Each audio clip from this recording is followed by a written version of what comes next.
c'est une attitude qui exprime un besoin à un moment donné. Et dua, c'est pas une demande de circonstance. Parce que finalement, l'humain, quand il a besoin d'Allah Azza wa Jal, il appelle sans rendez-vous. Mais faut-il avoir une autre attitude également? Que même quand tout va bien, dans le meilleur des mondes, vous ne perdez pas ce contact avec Allah Azza wa Jal.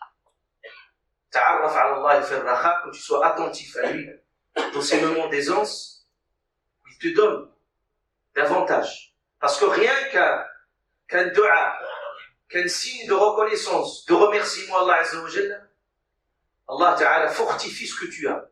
Il te donne davantage, il fortifie, subhanahu wa ta'ala, et il te permet encore d'avancer. Donc l'attitude, il ne faut pas avoir l'attitude, quand Allah Ta'ala parlait d'une attitude,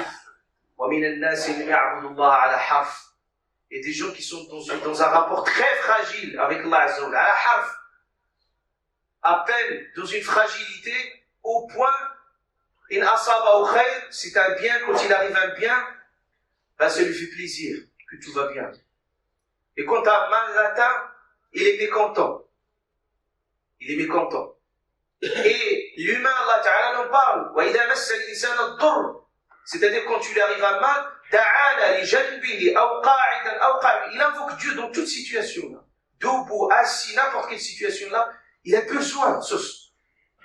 فلما كشفنا عنه ضره, quand Allah Ta'ala soulage sa souffrance, مر كأن لم يدعنا إلى ضر مسه. C'est-à-dire il passe comme il ne nous a rien demandé. Et ça c'est une attitude d'ingratitude. Il faut avoir l'attitude de reconnaissance vis-à-vis d'Allah. Le dua, il n'y a pas de secret. Le dua, il n'y a pas un seul langage. C'est le langage de votre cœur. Ce n'est pas la langue. Allah Ta'ala a voulu parler n'importe quelle langue. Il ne faut pas rester figé dans des expressions, dans des formules comme ça, magiques. C'est bien d'apprendre. J'invite toutes les personnes d'apprendre. Le dua, déjà, il faut le comprendre.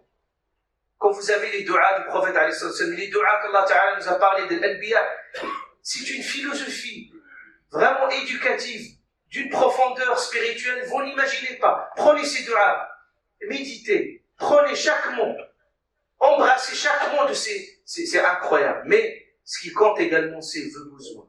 Vous les communiquez à votre façon, à votre manière, avec respect, avec bienveillance, et puis vous demandez à Allah subhanahu wa ta'ala tout ce que vous voulez. Et soyez, comme il disait, l'un des savants, il dit, ayez l'attitude avec Allah Azza wa Jal, comme parfois les enfants, quand ils ont envie d'avoir quelque chose, ils pleurent.